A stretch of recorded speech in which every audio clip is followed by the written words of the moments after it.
Truth, part 3. Why do people believe things that aren't true? So, during this whole pandemic, right? Even before the pandemic, you got your flat earthers, right? You got all these people buying in to conspiracy theories. Uh, but why?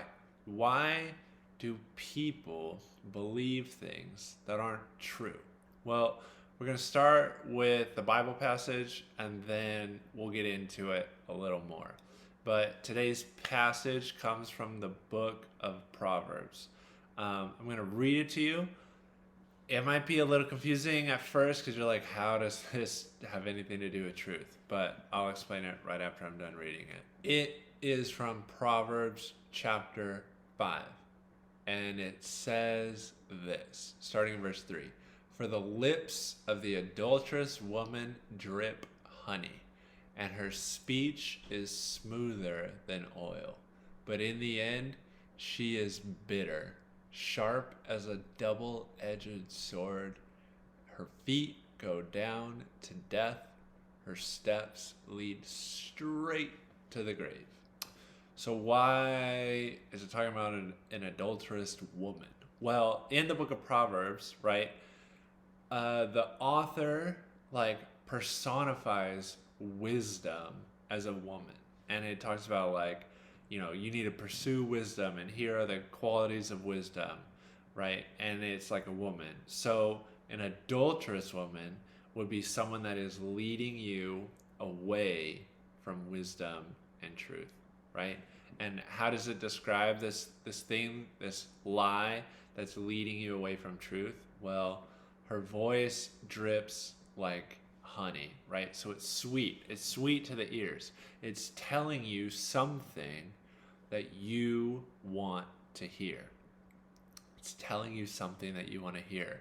However, there's a danger because it's like a double-edged sword and it's actually leading you towards death. Now, for the COVID conspiracy stuff, maybe literally, because you're like, I'm not going to wear a mask. This is about government control, and maybe you actually do get sick. But maybe, right, it's not like a literal death that is leading you to, but in the sense like you're just wandering away from the truth, which is never a good place to be.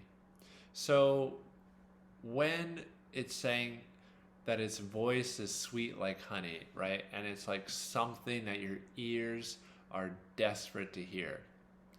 Well, why would hearing that the earth is flat, or why would hearing that the government is trying to control you, right? Or that the government is in a sense mind controlling, or vaccines are trying to implant chips into your brain to control you. Why is that things that people would want to hear? So let's get into that. Last week I teased that we'd be talking about insecurity. So let's talk about insecurity just for a second, right? Let's say you got your phone and you're texting your crush and things are kind of going well, and then all of a sudden they stop texting you. They're not texting back. Maybe they even left you on red. You start to feel insecure. And when you're insecure, what does your brain start doing? It starts coming up with scenarios, right? And who can even begin to describe some of the crazy things your brain starts telling you, right? Like they've just discovered some deep dark secret about you. They've ... whatever it is, right? But your brain starts going through all these reasons and possibilities and explanations for why they aren't texting you back. And it's all because you're insecure.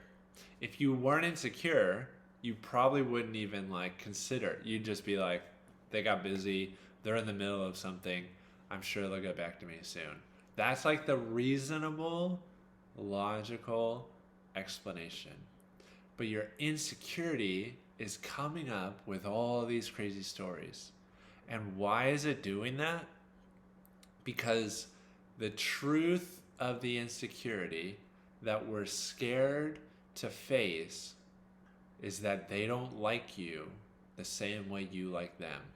And that's why they're not texting you back. But that is a hard truth to face, that maybe they don't feel the same way that you do. That is a hard truth to face.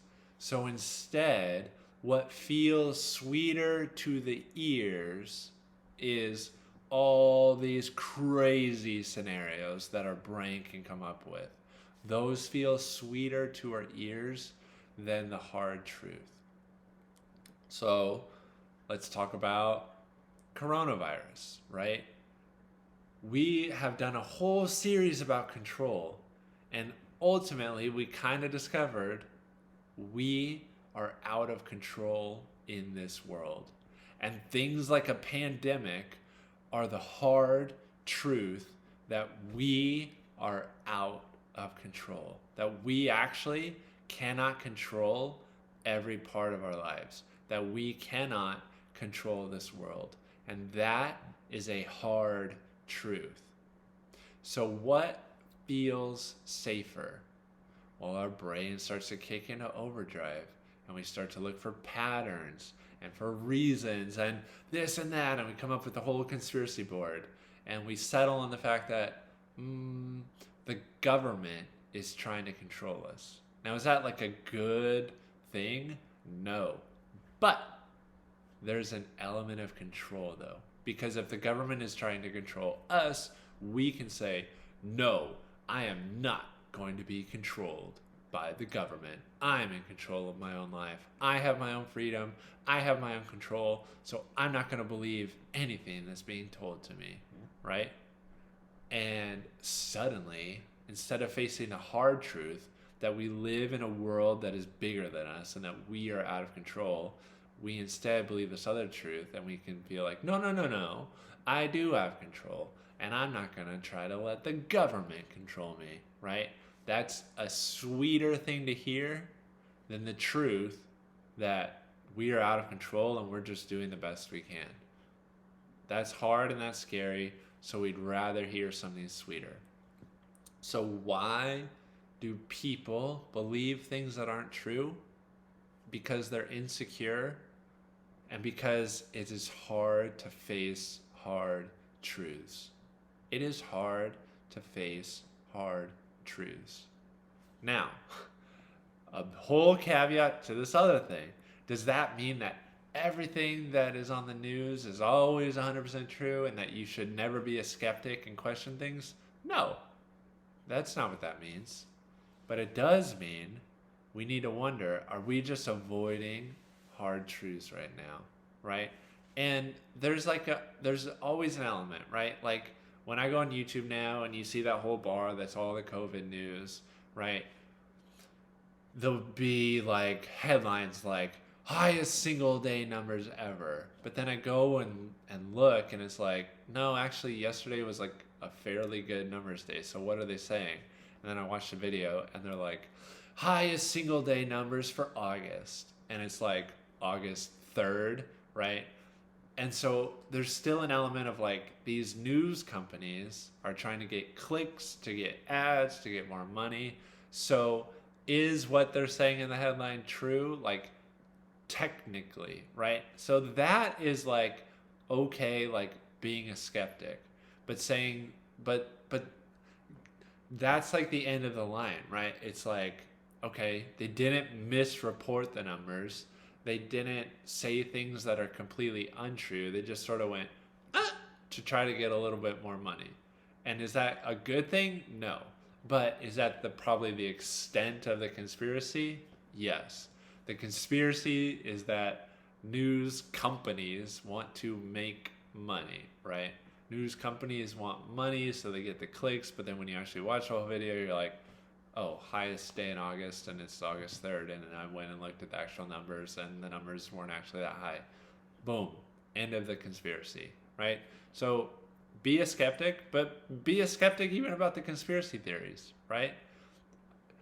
A question to always ask yourself about a conspiracy theory is How many people would need to keep their mouths shut in order for this to be kept a secret? And if the number is more than 10, I would say good luck to that. Good luck to that. Because you know how fast secrets get out, right? So if more than 10 people are a part of this conspiracy and have to keep their mouth shut, probably not a conspiracy. That's just like a rule of thumb about conspiracy theories. But I just want you to be a skeptic, not only about the truth, but also about lies, right? Why are people believing this? Can you poke it apart? And if you are starting to lean into some of those things, ask yourself, what am I actually scared to face right now? What am I insecure about? And it doesn't even have to always be about like current events. It could be about that thing we talked about with texting your crush, right? Your mind can take you to crazy places. But what if you just said, they're busy right now? Or what if you even face the harder truth and like, are you okay with the fact that they don't feel the same way about you as you do about them? Could you be okay with that? It might be hard, but I promise you, you could. So that's it for our truth series. I hope you are now enlightened. Man, this is like a series I really wish we could have done in person. We might do like a redo because I want to hear from you about all of this. So maybe when we start meeting in person, we can kick around some of these ideas and talk a little bit more about them. But that's it for me for now. Next week will be another one-off, and then we'll start a new series. Hope you're doing well. I miss you a ton, and I will talk with you soon. Bye-bye.